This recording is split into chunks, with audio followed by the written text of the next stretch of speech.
Bonjour à tous, c'est Boris de la chaîne Sociologique et pour cette première vidéo de la saison sur Avis de recherche, on va parler des écartages au sein du couple. Parce que je sais pas si vous avez remarqué, mais dans les couples hétérosexuels, on a beaucoup plus l'habitude que ce soit l'homme qui soit plus âgé que la femme. Et si on regarde dans le cinéma hollywoodien, c'est assez frappant de voir comme cette norme semble aller complètement de soi. Je me suis quand même demandé si elle avait toujours la même force dans le temps et je me suis amusé à mesurer l'écartage entre James Bond et sa conquête principale dans les 25 films sortis entre 1962 et 2021.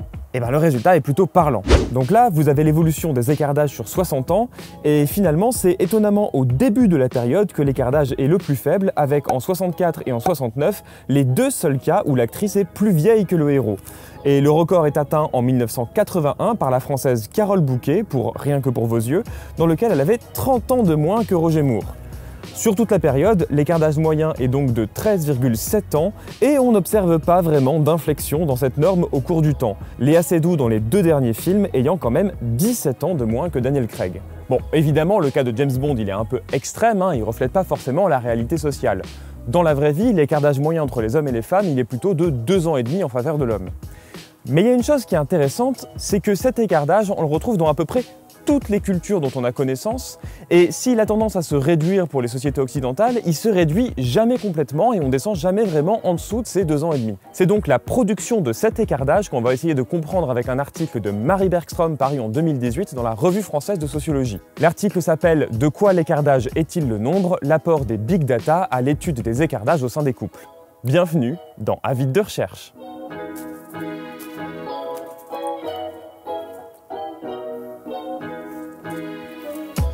Alors, Marie Bergström, je vous la présente rapidement, elle est sociologue, chercheuse à l'INED, et elle a fait sa thèse sur les rencontres en ligne, à partir de quoi elle a écrit ce livre, sorti en 2017, qui s'appelle « Les nouvelles lois de l'amour ». Pour son terrain, elle a fait de nombreux entretiens, comme c'est souvent le cas en sociologie, mais la particularité de son terrain, c'est qu'elle a fait un partenariat avec l'entreprise Mythic, qui lui a permis d'accéder à une grosse base de données anonymisée. Ça, c'est vraiment du pain béni pour les chercheurs, parce que ces données massives, elles appartiennent aux entreprises privées, et là, dans ce cas précis, les Tinder, OkCupid, Appen, etc., ils sont rarement ultra chauds à l'idée de laisser des sociologues mettre leur nez dans leurs données. Et justement, c'est bien l'exploitation de ces données qui va permettre d'apporter de nouveaux résultats.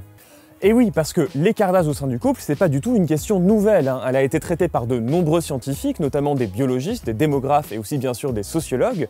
Et ce que va faire Marie Bergström, c'est de montrer en quoi les big data, ce qu'on appelle aussi les données massives, vont permettre d'avoir de nouvelles approches et donc d'apporter de nouveaux résultats qu'on n'avait pas dans ses précédentes études. Elle commence donc son article de façon assez habituelle par passer en revue toutes ses précédentes études pour faire l'état du consensus scientifique sur cette question. Alors je vous passe un peu tous les détails pour insister sur le travail à partir duquel elle se positionne le plus clairement, qui est le travail de Michel Boson et François Héran, fait à partir d'un questionnaire passé en 1983. Dans cette étude, ils essayaient de mesurer l'acceptation d'un écartage inhabituel dans le couple. Un écartage inhabituel, c'est-à-dire des couples où la femme serait plus âgée que l'homme. Du coup, ils avaient demandé à des hommes s'ils accepteraient d'être en couple avec une femme qui aurait entre 1 et 4 ans de plus qu'eux, et à l'inverse, ils avaient demandé à des femmes si elles accepteraient d'être en couple avec un homme de 1 à 4 ans de moins qu'elles. Et là, le résultat était apparemment sans appel, c'était très majoritairement les femmes qui tenaient à ce que leur conjoint soit plus âgé qu'elles.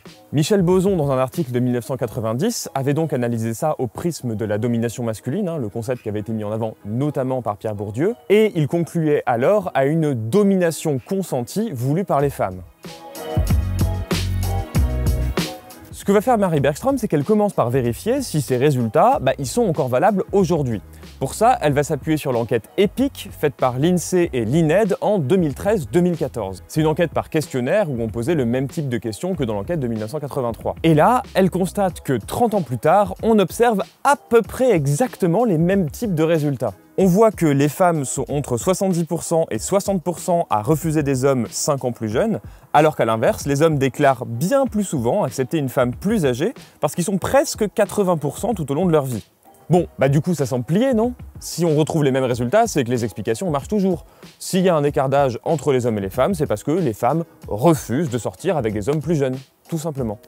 Et bien justement, c'est pas si simple, et c'est là qu'on va voir toute l'importance des big data. En fait, le problème des enquêtes par questionnaire, c'est que c'est avant tout rétrospectif. On demande aux gens de se confier, et du coup on est hyper dépendant de leurs souvenirs, de leur honnêteté, et aussi du fait qu'ils aient bien compris les questions qu'on leur pose. C'est un problème très classique des sciences sociales et que justement les big data permettent de contourner parce qu'on va pouvoir en quelque sorte observer les comportements des gens sans avoir à se contenter uniquement de ce qu'ils veulent bien nous dire.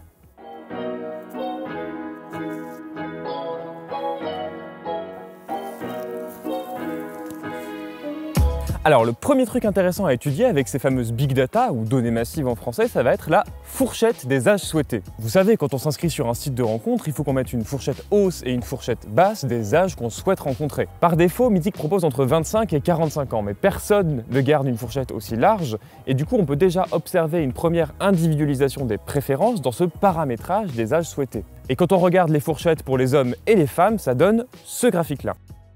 On voit que globalement les hommes comme les femmes commencent par demander des âges plus élevés quand ils ont eux-mêmes 18 ans et qu'ils et elles cherchent des personnes plus jeunes en vieillissant.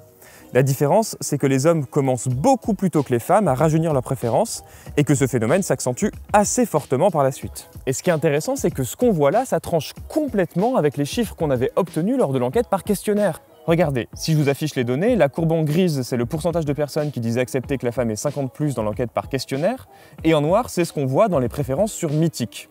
Et le truc intéressant, c'est que globalement, les femmes restent assez proches dans la pratique de ce qu'elles avaient déclaré, les deux courbes se suivent bien, alors qu'à l'inverse, chez les hommes, on voit un gros écart entre le discours et la pratique. Par exemple, à 46 ans, ils étaient plus de 80% à dire qu'ils étaient OK pour une femme plus âgée, alors que sur le site, ils ne sont plus que 23% à manifester cette préférence. Ce résultat, il est super intéressant parce qu'il pointe clairement l'une des limites des enquêtes par questionnaire. Ce qu'on voit là, c'est que les réponses apparemment plus tranchées des femmes ne révèlent pas une plus grande intransigeance vis-à-vis de l'âge de leur partenaire, mais semblent plutôt être le reflet de préférences qui sont plus conscientes. Là où on a l'impression que soit les hommes mentent dans le questionnaire, ou alors que tout simplement ils ne connaissent pas leur propre goût. Et l'autrice va donc faire des hypothèses pour essayer d'expliquer pourquoi les hommes semblent autant à côté de la plaque pour exprimer leurs propres préférences.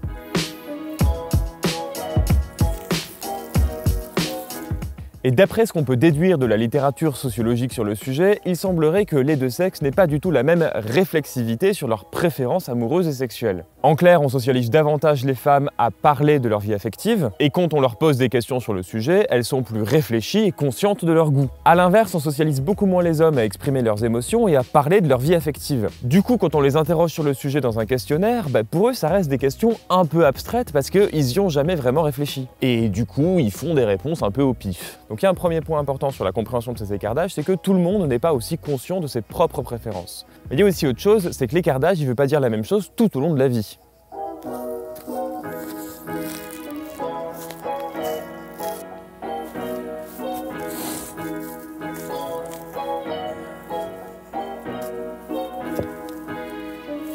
Et oui, il y a un autre point important mis en avant par l'article, c'est que l'écart d'âge, il n'a pas du tout la même signification tout au long de la vie. En particulier, il y a deux moments bien différents. Il y a d'abord les premières relations qui se nouent autour de la vingtaine, et ensuite il y a les remariages qui se font plutôt autour de la quarantaine. Dans la première phase, la vingtaine, on remarque que c'est effectivement les jeunes femmes qui vont activement chercher des hommes plus vieux, et ça c'est parce qu'elles valorisent la maturité comme propriété sociale. Elles veulent des conjoints matures, et donc elles vont chercher des conjoints plus âgés parce que ceux de leur âge sont jugés trop immatures pour elles. De ce point de vue-là, en fait, on n'observe pas vraiment de différence avec les enquêtes d'il y a une trentaine d'années. Mais ce qu'on observe de nouveau, c'est que dès la sortie de la jeunesse, ce sont principalement les hommes qui soutiennent activement la différence d'âge en leur faveur. En gros, dès la quarantaine, ils ne contactent presque plus que des femmes plus jeunes. Et ça s'explique notamment parce que les âges sociaux des hommes et des femmes ne sont pas les mêmes.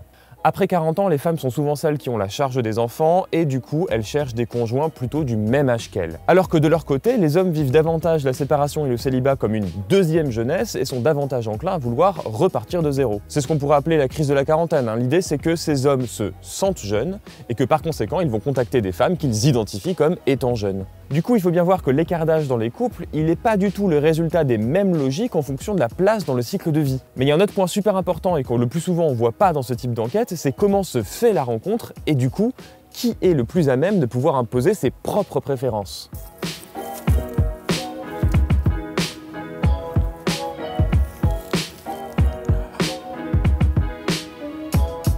On a montré que les hommes et les femmes ont tous les deux des préférences en termes d'âge. Mais ce qui nous reste encore à montrer, c'est comment se fait cet appariement entre les deux.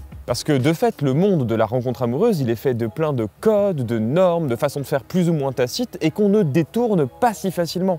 À propos des sites de rencontres, on entend souvent ce discours catastrophiste, comme quoi ce serait la fin du couple et des normes traditionnelles. Vous connaissez par cœur, c'est le fameux « Ah ma bonne dame, les jeunes d'aujourd'hui, c'est plus ce que c'était, avec leur Tinder, là, ils dans tous les sens avant de se connaître, il n'y a plus aucune morale ». Eh bien la recherche montre que pas du tout, bien au contraire. Sur les applications de rencontres, les normes genrées, elles sont toujours aussi fortes. Et parmi ces normes, il y a notamment le fait que c'est aux hommes de faire le premier pas, exactement comme dans les bals du siècle dernier.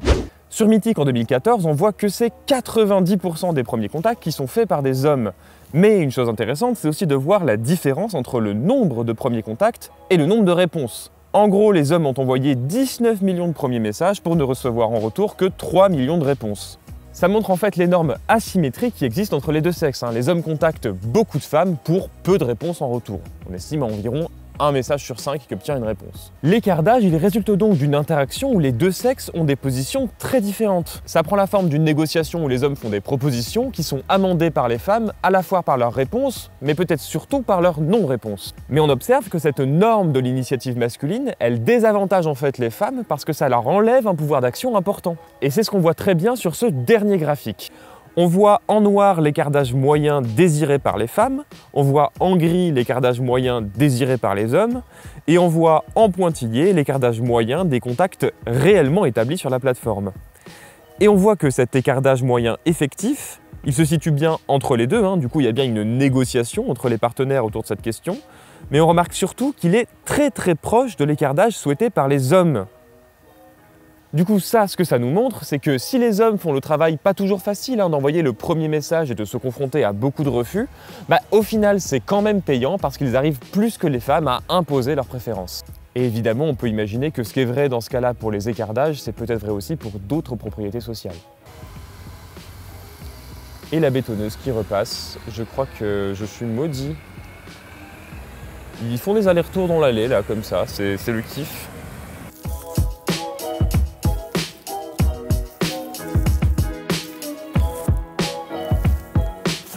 Voilà, du coup, pour sortir de ces asymétries lors de la mise en couple, il faudrait se défaire de cette norme du premier pas masculin et normaliser l'initiative féminine. Ce qui n'est pas forcément évident, parce que par définition, les normes sociales, elles sont profondément ancrées et pas toujours conscientes. Parmi ces normes genrées qu'on se trimballe, on attend aussi des hommes qui soient plus entreprenants, alors que ce qui est attendu des femmes, c'est plutôt de faire preuve de retenue. Bref, il y a encore du chemin avant qu'on arrive à se défaire de ces scripts hyper genrés. Mais en attendant, j'espère que ce sujet vous aura intéressé. Si vous voulez en savoir plus, n'hésitez pas à aller consulter l'article qui est disponible en libre accès, je mettrai le lien dans la description. Et si de façon plus générale, vous êtes intéressé par le thème des rencontres en ligne, je ne peux que vous conseiller le livre de Marie Bergstrom, qui est vraiment très bien documenté, super intéressant et surtout qui se lit très bien. N'hésitez pas à liker, commenter, partager, abonnez-vous à la chaîne Avide de recherche et dites-moi dans les commentaires ce que vous avez pensé de ce premier épisode de la saison. En attendant le mois prochain pour la prochaine vidéo qui sera faite par Charlotte, n'hésitez pas à venir me faire un petit coucou sur ma chaîne Sociologique pour découvrir d'autres contenus liés aux sciences sociales et à la culture pop. Moi je vous fais un gros bisou et je vous dis à bientôt. Ciao!